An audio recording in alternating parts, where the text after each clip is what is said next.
بسم اللہ الرحمن الرحیم۔ السلام علیکم۔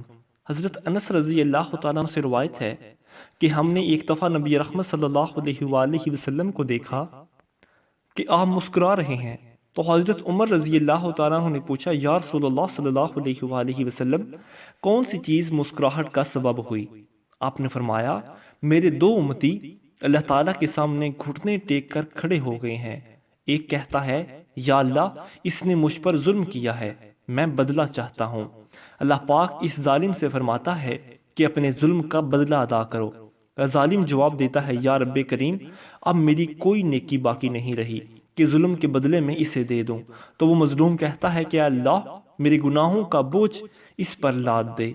یہ کہتے ہوئے نبی کریم صلی اللہ علیہ وآلہ وسلم آبدیدہ ہو گئے اور فرمانے لگے، وہ بڑا ہی سخت دن ہوگا، لوگ اس بات کے حاجت مند ہوں گے کہ اپنے گناہوں کا بوجھ کسی اور کے سر دھر دیں۔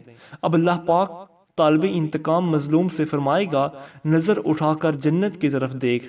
وہ سر اٹھائے گا، جنت کی طرف دیکھے گا اور عرض کرے گا، یا رب کریم، اس میں تو چاندی اور سونے کے محل ہیں اور موتیوں کے بنے ہوئے ہیں۔ یا رب، کیا یہ کسی نبی، کسی صدیق اور شہید کے ہیں؟ اللہ تعالیٰ فرمائے گا، جو اس کی قیمت ادا کرتا ہے اس کو دے دیے جاتے ہیں۔ وہ کہے گا، یا رب، بھلا اس کی قیمت کون ادا کر سکتا ہے؟ اللہ تعالیٰ فرمائے گا، تو اس کی قیمت ادا کر سکتا ہے۔ اب وہ عرض کرے گا، یا رب، کس طرح؟ اللہ تعالیٰ ارشاد فرمائے گا، اسی طرح کہ تو اپنے بھائی کو معاف کر دے۔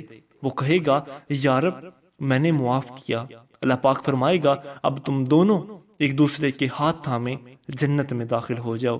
اس کے بعد آپ صلی اللہ علیہ وآلہ وسلم نے فرمایا، اللہ تعالیٰ سے ڈرو، آپس میں صلح قائم رکھو، کیونکہ قیامت کے روز اللہ پاک بھی مومنین کے درمیان میں صلح کروانے والا ہے۔